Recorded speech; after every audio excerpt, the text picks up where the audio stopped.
Muito bem. Queridos irmãos, nós vamos recapitular a lição desta manhã, a queda. A gente devia chamar de tragédia, né? Mas a gente vai aprender lições maravilhosas nesta manhã. Nós temos o privilégio de ter aqui o pastor Gilson. Ele vai dirigir para nós a lição nesta manhã.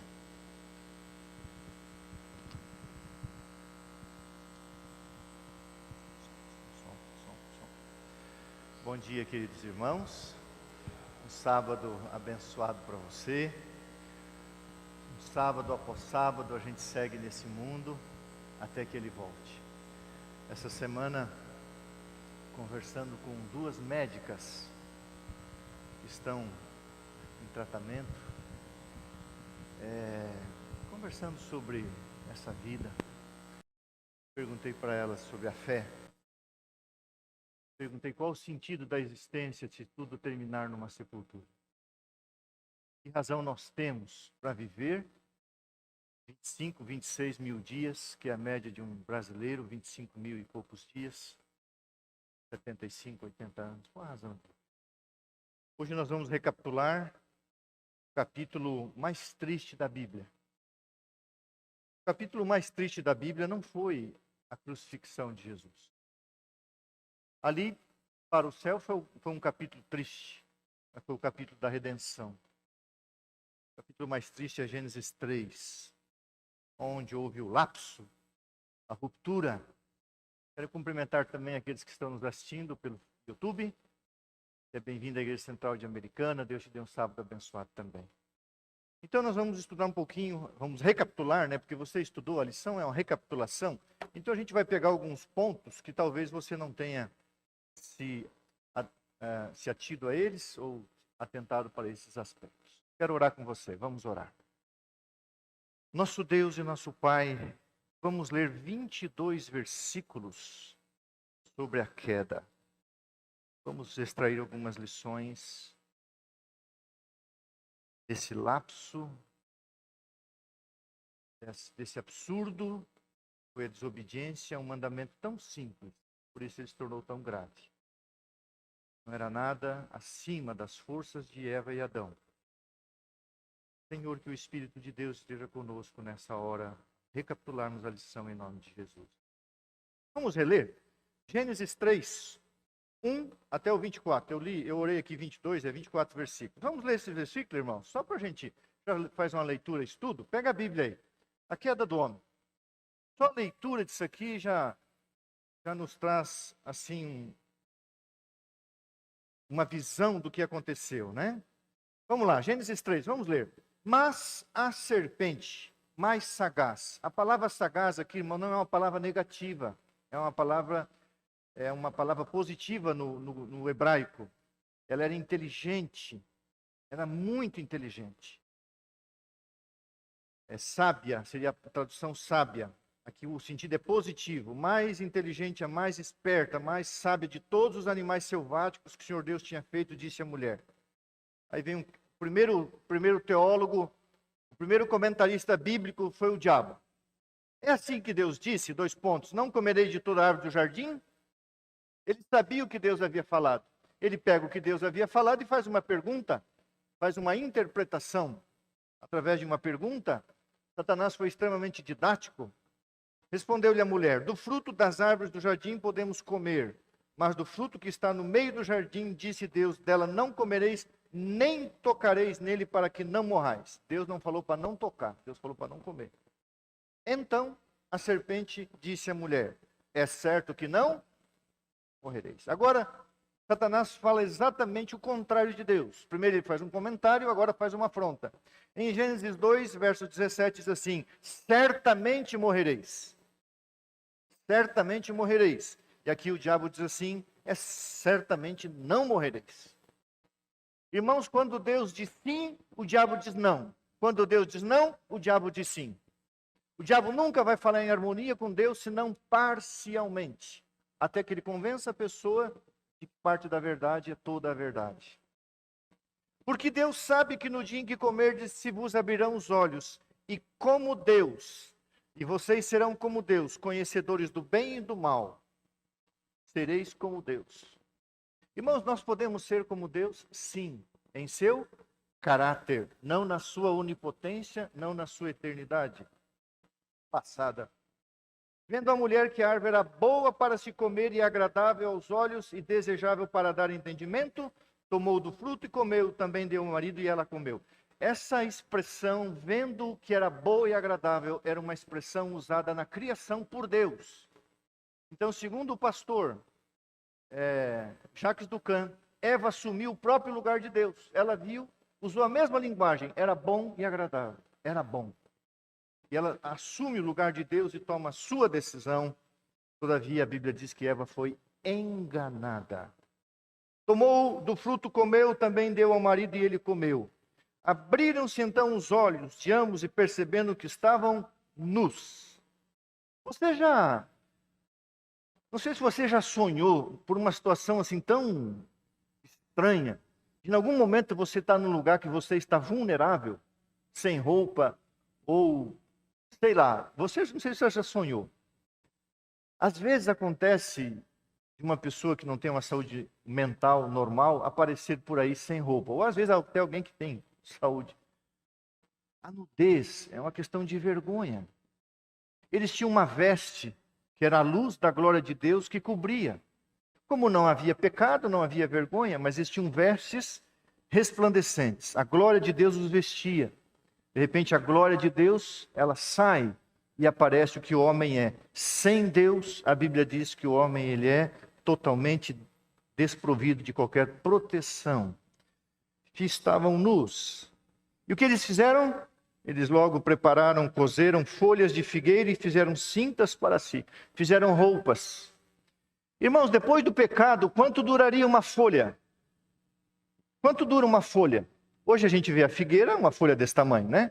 Mas imagina numa jardim do Éden, uma folha de figueira devia dar muito mais de 2 metros, porque Adão tinha 4 metros. Então, uma folha de figueira, pegaram uma folha.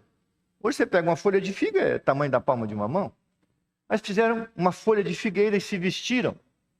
Agora veja, quando ouviram a voz do Senhor Deus que estava no jardim pela viração do dia, esconderam-se da presença do Senhor Deus, o homem e sua mulher, por entre as árvores do jardim.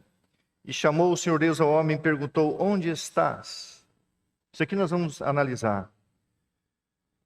Ele respondeu, ouvi a tua voz no jardim, porque estava nu, tive medo e me escondi.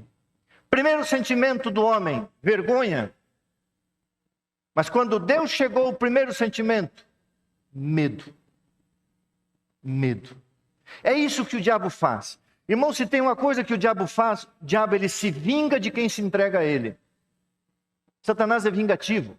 Satanás não tem misericórdia. Ele não perdoa. Ele inflige a culpa, o medo, a vergonha, o opróbrio, a tristeza e finalmente, se possível, a morte, porque esse é o pagamento do pecado.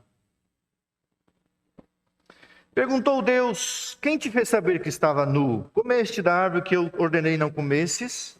Eu sabia. Então disse o homem, agora veja bem, a mulher que o Senhor me deu por esposa. Acusa o próprio Deus de ter dado Eva para ele.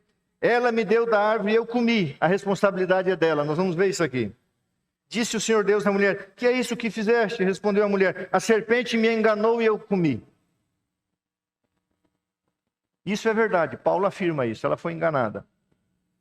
Então o Senhor Deus disse à serpente, visto que fizeste isso, maldita és. Aí vem a primeira maldição. Irmãos, Deus nunca amaldiçoou o homem.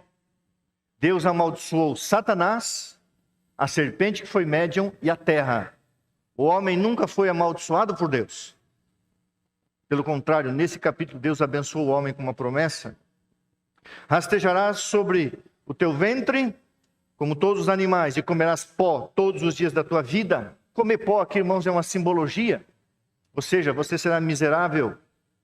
Colocarei inimizade entre ti e a mulher, entre a tua descendência e o seu descendente. Jesus, a palavra este aqui, ru em hebraico, se refere ao Messias. Este te ferirá a cabeça e tu lhe ferirás o calcanhar. E a mulher, Deus disse, multiplicarei sobremodo os sofrimentos da tua gravidez, em meias dores dará à luz filhos. O seu desejo será para o seu marido e ele te governará. Irmãos, a gente lê isso aqui de uma forma negativa, mas não é negativo. Deus estava dando uma promessa de que haveriam filhos. Logicamente, ela sentiria dores, mas haveria filhos. E quando Deus agora cria uma hierarquia funcional, o homem deveria ser o governante, só que governar na Bíblia é servir. Se você tiver curiosidade sobre esse assunto, assista um sermão meu chamado Modelo Bíblico para o Casamento. Está no YouTube. Modelo bíblico. O homem é o governante, o homem é o cabeça. Só que o cabeça é o servo na Bíblia.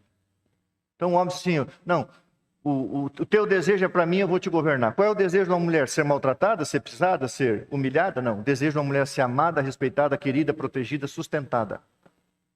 Então os desejos femininos devem ser preenchidos pelo homem. O homem tem o dever de alimentar a sua esposa emocionalmente e espiritualmente. Verso 17, visto que atendeste a voz de tua mulher Adão e comeste da árvore que ordenei que não comesse, maldita é a terra, vem a segunda maldição. A terra foi amaldiçoada com espinhos, cardos e abrolhos. A serpente foi amaldiçoada, mas o homem não. Obterás dela o sustento durante todos os dias de tua vida. Irmão, sempre que Deus se refere ao homem, se você estudar Gênesis 3, sempre Deus fala de uma forma positiva. Vou te dar filhos. Vai vir um Redentor por aí. Deus estava oferecendo graça se você estudar bem esse capítulo. No suor do teu rosto comerás o teu pão, no suor do teu rosto comerás o teu pão, até que tornes a terra, pois dela foste formado, porque tu és pó e ao pó tornarás. O que você comeu hoje de manhã? Eu comi a minha maçã, que eu como todo dia 3 maçãs, uma banana, pão integral, um doce de banana que a minha esposa fez em casa. O que eu comi, irmão? Eu comi terra. Comi terra. Nós comemos terra em forma de cereais, frutas, nozes, legumes. Nós comemos terra. Nós comemos o que a terra produz. Sem terra não haveria vida. Nós somos feitos do pó. Você sabe que se você tirar um pedaço do teu corpo e um punhado de terra sadia levar para o laboratório, vai ter as mesmas minerais, as mesmas substâncias, praticamente a mesma composição. Nós vivemos do pó. Lógico que hoje a terra já não dá mais o que deveria dar. A gente às vezes precisa até suplementar. Muito bem, verso 20, deu o nome, o homem de Eva, sua mulher, por ser a mãe de todos os seres humanos. Agora veja o verso 21, irmãos, é o centro, depois do capítulo, verso 15, é o centro. Fez o Senhor Deus vestimentas de peles para Adão e Eva e os... Adão, Eva, essa roupa de vocês, isso é folha. Houve uma mudança climática brusca, ainda mais no Oriente. No Oriente, irmãos, chega a estar 60 graus no deserto no verão. E pode chegar a menos 40 graus em algumas regiões. Uma vez, no inverno lá, nós íamos subir o Sinai. O povo do Egito lá, o Sinai é uma península, mas o Monte Horebe, um monte conhecido como Monte Sinai, ele está no Egito. Mas o Sinai é uma península que atravessa o Egito e outros países. É enorme, mais de 600 quilômetros. E na península do Egito tem o Monte Horebe, conhecido como Monte Sinai. E é dentro do Egito, na fronteira com Elat, em Israel. Os guias, o guia, melhor dizendo, um egípcio, e os guardas ali da região do Mosteiro de Santa Catarina, falaram, olha, se vocês quiserem subir, pode subir, mas a previsão é menos 30 graus. E madrugada passada morreu uma senhora da Inglaterra. Então, houve uma mudança brusca. Eles estavam ali na região da Mesopotâmia. Haveria frio, a Armoite fala frio intenso e calor intenso. Então, eu imagino, que não fala o animal, que Deus matou uma ovelha, um carneiro. A lã, quando você tira a pele de uma ovelha, você tira o couro e junto vem a lã. A lã nunca desgruda. Então, imagine eles no inverno, colocando a lã por dentro e o couro por fora. Mas o couro também tem a capacidade de ser algo que no verão ele não aquece. Você já teve um carro com banco de couro? É o Miguel Cabral que está aí? Você é o Miguel Cabral? Não, né? Parece com o pastor Miguel Cabral. O couro. Então Deus colocou vestes de couro, peles, couro. Eu imagino um pelego, no inverno lã, e depois a pele. Deus os vestiu. Isso aqui, irmãos, tem um estudo vasto sobre as vestes. Isso aqui se representa as vestes de justiça. O homem ofereceu a sua nudez e Deus ofereceu vestes. Isso aqui é o plano da redenção. E Deus os vestiu. Seguindo, a Bíblia diz assim: então disse o Senhor Deus, eis que o homem se tornou como um de nós, conhecedor do bem e do mal. Assim que não estenda a mão e tome da árvore da vida e coma e vive eternamente. O Senhor Deus, por isso, os lançou fora do jardim do Éden, a fim de lavrar a terra de que fora tomado. E expulso o homem, colocou querubins ao redor do jardim do Éden e o refugio de uma espada que se revolvia para guardar o caminho da árvore da vida. Muito bem. Irmãos, esse capítulo dá para você falar dele a vida inteira. Se você for um pastor e quiser pregar esse capítulo a vida inteira, você consegue. É muita informação. Mas ele é um capítulo triste, mas é um capítulo positivo. Porque ali Deus revelou graça, misericórdia e o plano da redenção.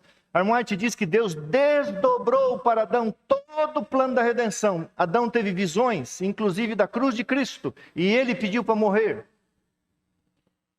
Ele disse: não é justo Jesus morrer em meu lugar, o meu Criador. E ele pediu a morte. A primeira oração não respondida. Durante 4 gerações, Adão levou seus filhos, netos, bisnetos, tataranetos à porta do jardim do Éden e mostrava.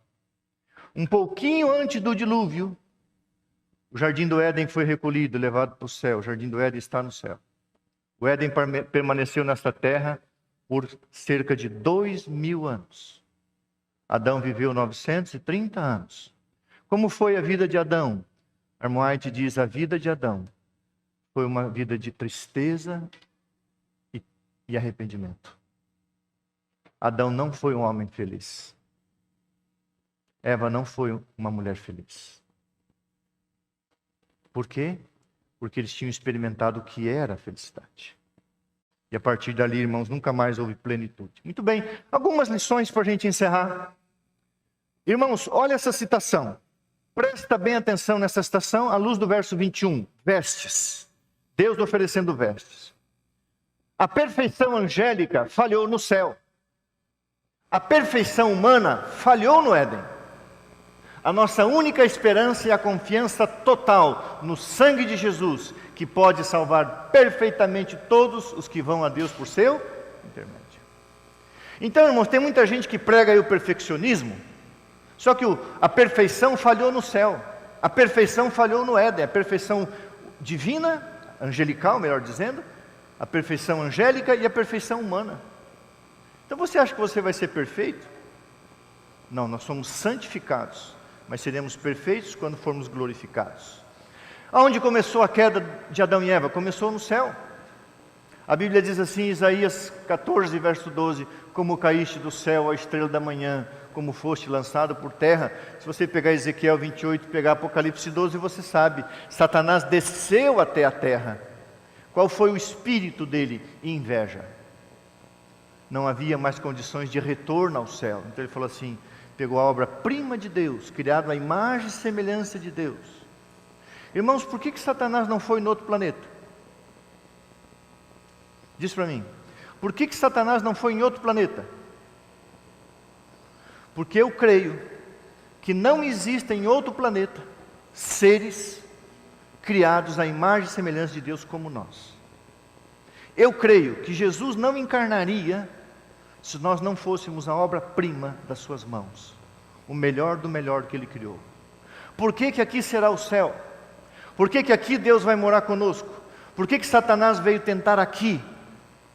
Aqui. Tem tanta coisa que a gente só vai entender na eternidade. Muito bem.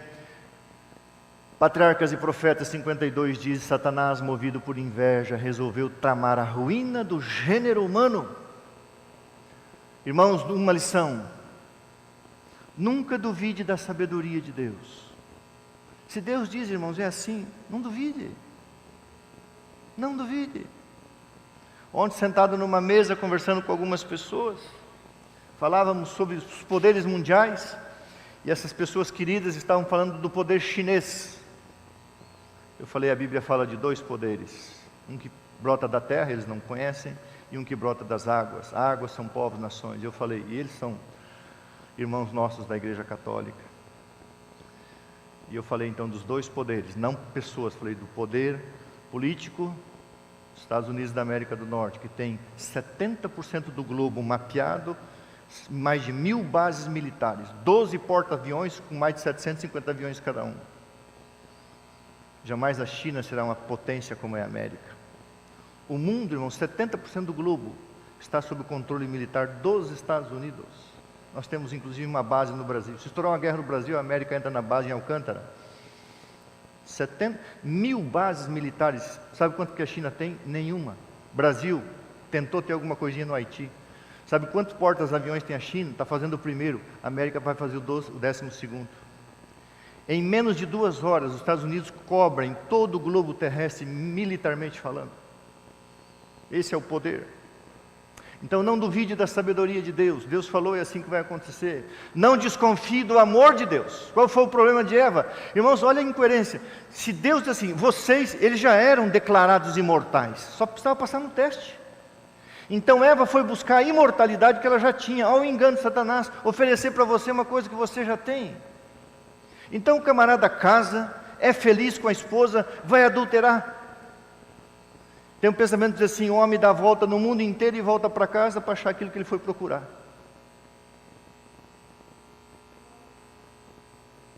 As pessoas dizem assim, você é apaixonado pela tua esposa? Sou, faz 32 anos que somos casados, eu amo minha mulher. Ela é fruto da graça que Deus me deu de presente. Não vou procurar a felicidade, não vou achar. Deus, a felicidade tem que dar no casamento, no lar. Promova isso, trabalhe nisso, é ali o lugar. Então, não desconfie do amor de Deus. Se Deus falou, vão morrer, vai morrer. Eu amo vocês, passem no teste. E jamais, era uma tentação, irmãos, uma tentação, uma prova, um teste. Era uma, sim ou não. Não tinha questões subjetivas, era assim, sim ou não. E jamais Satanás teria acesso a eles. Jamais. Era uma. Então aí vem o mistério da iniquidade, né? Montesquieu diz assim, liberdade é viver dentro da... Quer ser livre? Siga a lei da liberdade. Deus falando e o diabo falando. Vocês morrerão. O diabo disse, não morrerão. O Salmo 40 diz assim, agrada-me fazer a tua vontade, ó Deus meu. No paralelismo hebraico, dentro do meu coração está a tua lei. Irmãos, a gente fala muito da lei moral, os 10 mandamentos, que resume toda a vontade de Deus. Mas, irmãos, lei de Deus e vontade de Deus é a mesma coisa. Se você estudar detidamente o comentário bíblico adventista, você vai ver que Adão e Eva quebraram ali pelo menos 4 mandamentos. Não terás outros deuses diante de mim, e aí vai, né?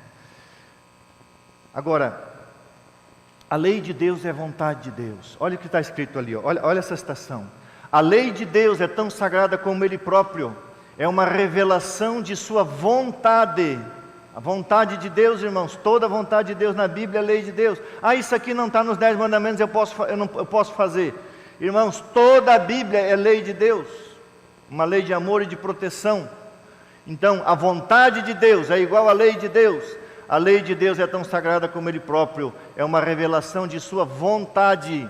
Uma transcrição de seu caráter. Expressão do amor e sabedoria divinos. Resuma a Bíblia, amor e sabedoria. Amor e sabedoria. Agora vem o reencontro de Deus após o pecado praticado. Onde estás? Primeiramente Deus perguntou a Adão onde ele estava e não o que ele havia feito. Essa é uma frase que alguém escreveu por aí, e eu emendei. A primeira preocupação de Deus era reaproximar e não condenar. Irmão, se você estudar teologicamente o capítulo 3, nós estamos extraindo lições superficiais aqui. Você vai ver ali Deus procurando o homem para oferecer todo o plano da redenção que já estava elaborado antes da fundação do mundo e da queda, porque Deus sabia de tudo já. Então Deus se reaproxima, falou assim, irmão, Deus não chegou gritando, berrando, Deus chegou assim, Adão, onde você está, filho? Onde você está? Ah, Senhor, eu tive medo, me escondi. Adão, tira essas vestes aí, mata um animal. Deus os vestiu, eu amo isso. Imagina Deus vestindo Adão e Eva. Você acha que Deus pegou uma veste e jogou assim? Sabe como eu imagino? Eu imagino o... Deixa eu ver aqui quem que... Vem cá você. Vem cá, isso, você. Você está sem paletó? Você tem mais ou menos o meu tamanho? Vem cá. Eu não vou tirar para você, pedir para você ficar sem camisa, porque não é necessário. Mas eu imagino Deus assim, chegando diante de Adão, olhando aquelas vestes de figueira, né? Deus falou assim: Adão, isso aí não protege do frio nem do calor extremo. Adão, deixa eu vestir você. Sabe como é que um homem se arruma para vestir terno? Ah, você é esperto. Bem, isso. Você está vestindo terno do pastor, rapaz. Aqui. Você imagina Deus fazendo isso? Deus vestindo o homem, protegendo. Qual é o recado de Deus? Hã? Obrigado, querido. Qual é o recado de Deus? Eu vou proteger você. Eu vou cuidar de você. Não vai faltar, até o dia que eu voltar, não vai faltar chuva nem sol, alimento. O mundo não vai morrer por falta de alimento. O mundo vai perecer, porque Jesus vai voltar e nós iremos com Ele para o céu. Deus os vestiu. Deus estava dando um recado para Adão e Eva. E quando você não tem ninguém para te ajudar, você faz assim, tá? Rapidinho, ó. 32 anos fazendo a mesma coisa. Então, o que Deus fez? Deus os vestiu. Agora, irmãos, qual foi a reação do homem? Autojustificação. Tem uma citação de Ellen White, se você botar lá, autojustificação. Irmãos, autojustificação é uma coisa do diabo. Não adianta você pecou, não adianta você acusar alguém e se autojustificar. Quantos irmãos chegam para mim e dizem assim: pastor, estou com um problema. Eu falei: irmão, você não está com um problema, você está com um pecado. Não adianta ficar se auto-justificando. Ah, pastor, porque o meu marido... Irmã, não auto-justifica. Não adianta justificar o pecado. Auto-justificação, irmãos. Justificar o pecado é a mesma coisa que aceitá-lo, esclarecê-lo e dizer que está tudo bem. Deus quer confissão. O primeiro sermão que eu preguei na última igreja que fui pastor, se Jesus entrasse por aquela porta, assumisse o púlpito, qual o primeiro sermão que ele pregaria? Se João Batista entrasse por aquela porta, qual o primeiro sermão que ele pregaria? Olha na Bíblia: arrependei-vos, porque é chegado o reino dos... Não adianta você ficar se auto-justificando. Deus quer que você confesse. Então Adão falou: a mulher que o Senhor me deu, acusou a Eva. Se ele morreu por amor a ela, desconfiou da bondade e da sabedoria que Deus poderia prover uma outra Eva para ele. Ele estava livre, ela tinha pecado, ele estava livre, Deus poderia dar uma outra Eva para ele, e ela seria expulsa. Jesus morreria por ela. Duvidou, morreu, pecou por amor a Eva. Assim que pecou, falou: essa mulher aí, ó, acusou a Eva, colocou a culpa na Eva.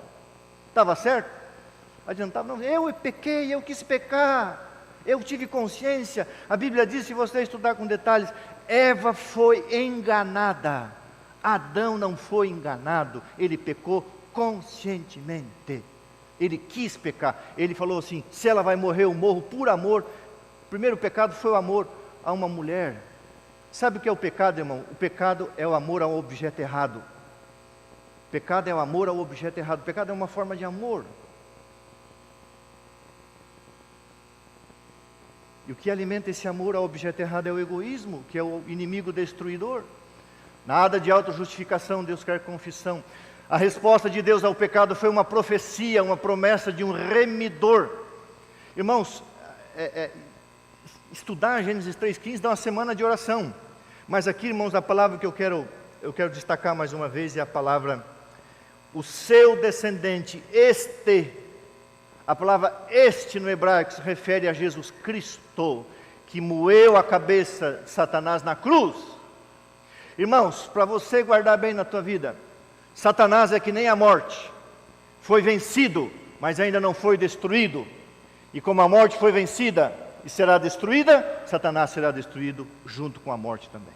Ok? Então Satanás e morte é igual. Ambos foram vencidos e destruídos na cruz e na ressurreição, e ambos foram vencidos na cruz e na ressurreição, e ambos serão destruídos por ocasião da volta de Jesus em glória e majestade. Aonde, antes da consequência do pecado, Deus revelou uma profecia de redenção. Irmãos, Deus não condenou o homem apenas sofreu as consequências do pecado. Deus fez promessa e profecia. O primeiro ato de Deus foi revelar o seu caráter. Não olha Deus como um tirano aqui. Lógico que foi feito um juízo investigativo. Tem muita coisa ali. Ali tem tudo que você quiser de teologia. Foi feito um juízo investigativo. Mostrou-se a consequência do pecado. Mas onde abundou o pecado, superabundou a primeira promessa de graça é Gênesis 3,15. E a última parte, as suas vestes ou as minhas. Eu tenho uma apostila em casa. Poucas pessoas têm acesso a essa apostila. Chamada As Suas Vestes ou as Minhas. Estou preparando uma semana de oração que eu vou fazer nos Estados Unidos em julho. O tema é as vestes celestiais. As suas vestes ou as minhas? Como entrastes aqui, diz a parábola das bodas, lá em São Mateus, como entrastes aqui? Que roupa é essa? As tuas vestes ou as vestes de Deus? A tua pele, a tua folha ou a pele de Cristo? O manto da justiça. As vestes de Deus, peles para proteger, desarmoar-te dos extremos do frio e do calor. E finalmente, igreja, vamos ler junto? Vamos? Lá, didaticamente?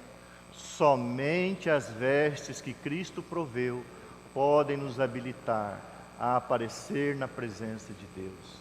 Cristo dará estas vestes de sua própria justiça a todos os que se arrependerem e...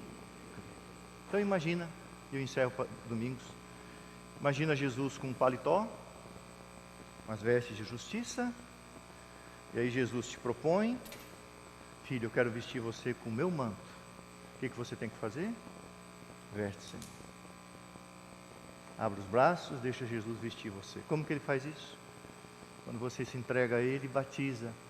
Quando nós nos batizamos, nós somos revestidos de Cristo. Manhã após manhã, quando vamos ao pé da cruz, somos revestidos do Espírito Santo. Então você tem que dizer, Senhor, pode me vestir. No dia que Jesus voltar, irmãos, Cristo em nós, a esperança da glória, não tendo justiça própria, senão aquela que vem de Deus. Suas vestes ou as minhas vestes. Adão e Eva foram em busca da imortalidade e encontraram a morte. Já tinham a promessa, apenas precisavam passar no teste. Você já está salvo? Sim, mas não ainda. Você foi salvo da condenação do pecado na cruz. Você pode ser salvo do poder do pecado pelo Espírito Santo. Mas a sua salvação se completará quando você e eu formos salvos da presença do pecado. Então já, mas ainda não. Por isso nós passamos aqui por provações. Todos nós. Todos. Nosso corpo. E Paulo diz assim, através de muitas tribulações, o que nos importa é entrar no reino de... Se vocês querem seguir Jesus, padecerão perseguições. Vou ser honesto com vocês, disse Jesus, no mundo tereis aflições. Houve a queda, irmãos. Mas assim que apareceu a queda, apareceu um Salvador. Estamos na história, na parte final da história. Esse Salvador em breve voltará. E Ele nos verá vestidos, revestidos no manto de Jesus, sem nenhuma justiça própria. E Ele dirá, esse é meu. Esse tem a mim. E eu o levarei para o céu. E nenhuma tentação desse mundo, nenhum teste desse mundo caído nos afaste do Senhor. Eu sempre prego, às vezes repito, sempre, né? Às vezes eu repito em sermões. O que esse mundo tem para te oferecer melhor do que o céu? Irmãos, pelo que vale a pena perder o céu? Diz para mim. Pelo que vale a pena você perder a eternidade? Existe alguma coisa assim, vale a pena eu perder o céu por causa de uma mulher bonita? Vale a pena eu perder o céu por causa de alguns milhões de dólares? Vale a pena eu perder o céu? Pelo quê? Deus abençoe você. Que Deus nos abençoe.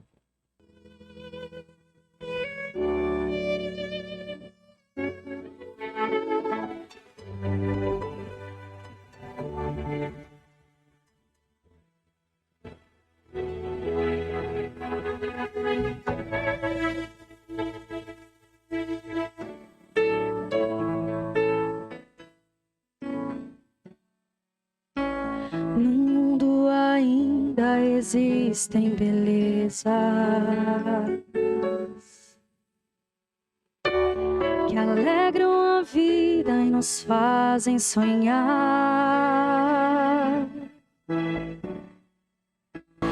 Recantos felizes da natureza, onde qualquer ser humano gostaria de estar.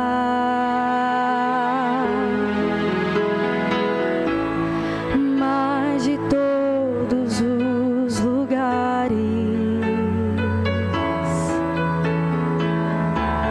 o mais bonito e inspirador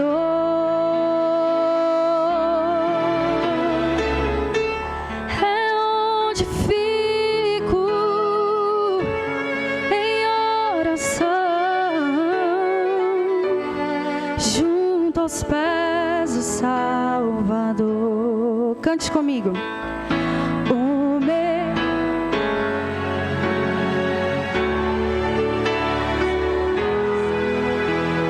é ali onde há esperança. É ali onde há esperança.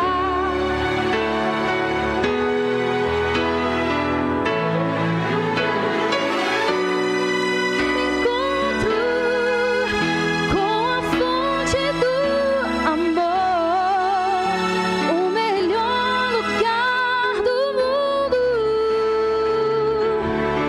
é aos pés do Salvador.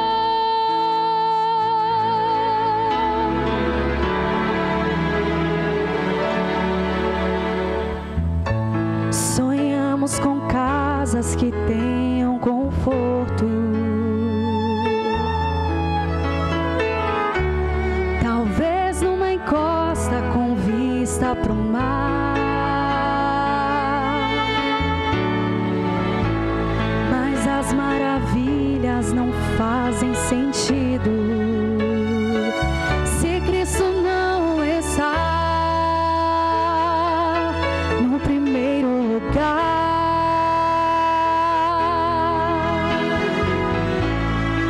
Ao sentir a paz de Deus,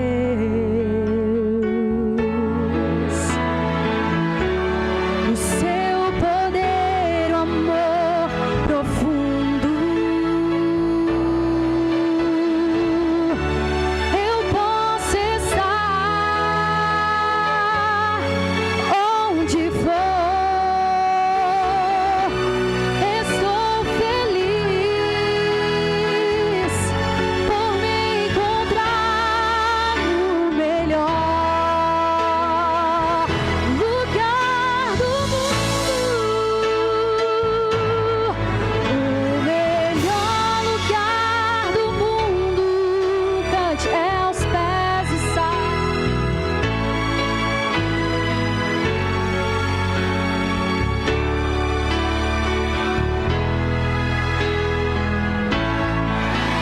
É ali onde eu me encontro com a fonte do amor, o melhor lugar do mundo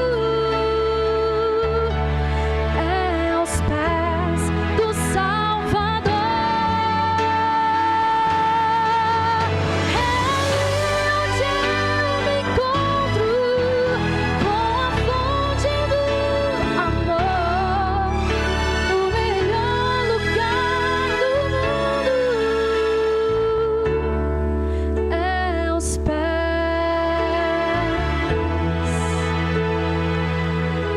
do Salvador.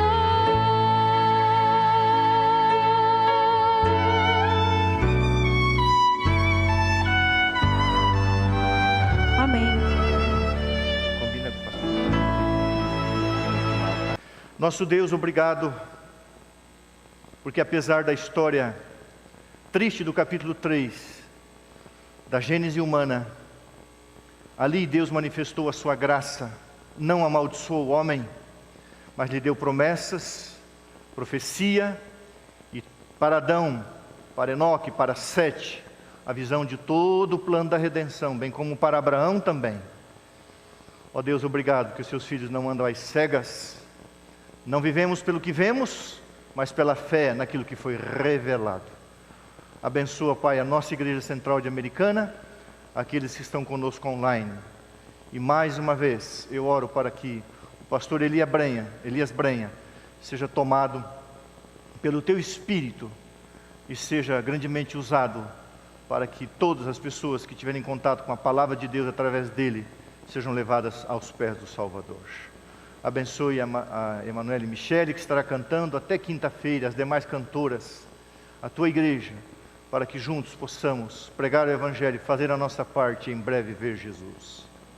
Nos dê um sábado abençoado e contente por causa do Senhor, em nome de Jesus. Amém.